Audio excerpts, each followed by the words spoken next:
voilà, toujours dans le prolongement, bien évidemment, des soins en chirurgie, donc nous allons voir, après, bien évidemment, les péritonites, on va voir les occlusions. Alors, premièrement, donc, on va définir, donc donner une définition de ce que c'est l'occlusion, voir ce que c'est que les facteurs favorisants, ensuite les mécanismes physiopathologiques, ensuite les mécanismes de conséquences et finalement les signes cliniques, bien évidemment, et les signes paracliniques pour mettre en évidence cette, je dirais, cette maladie. Ensuite, on va voir le diagnostic, le traitement et le rôle. Donc, le diagnostic, le traitement et le rôle de l'aide-soignant. Donc, le diagnostic. Alors, je vais mettre là signe paraclinique. D'accord? Je vais mettre là le diagnostic. Et je vais mettre là le rôle de l'aide-soignant. Bien. Alors, l'occlusion, par définition, est tout simplement un arrêt du transit intestinal et peut survenir aussi bien sur l'intestin grêle que sur le gros intestin.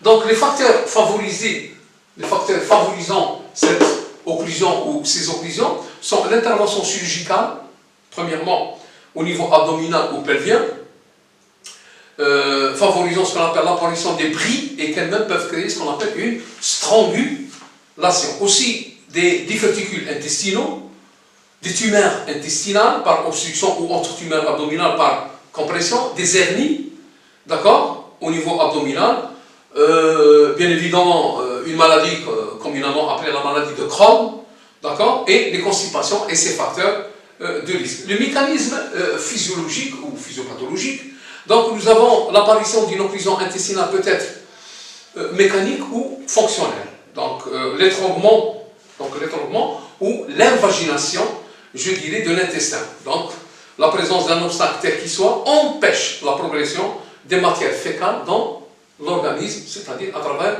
le transit intestinal. Ensuite, l'occlusion fonctionnelle, elle est due au ralentissement du péristaltisme, d'accord, intestinal en cas de constipation, en cas d'infection. Le péristaltisme étant stoppé, qu'est-ce qui se passe? Il se passe que les matières fécales ne peuvent plus progresser dans l'intestin.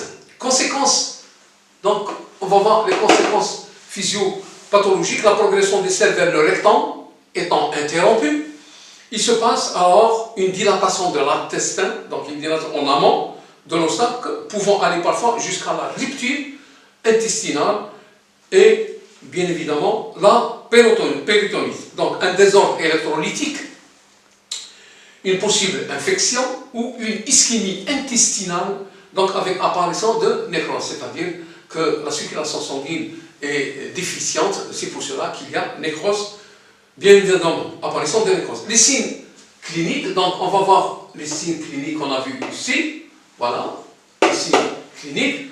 Alors, douleur abdominale intense à type de colique, vomissements qui peuvent être alimentaires, biliaires ou fécaloïdes même, d'accord, et arrêt de matière fécale et des gaz, ballonnement et météorisme abdominal et distension abdominale, puis une déshydratation.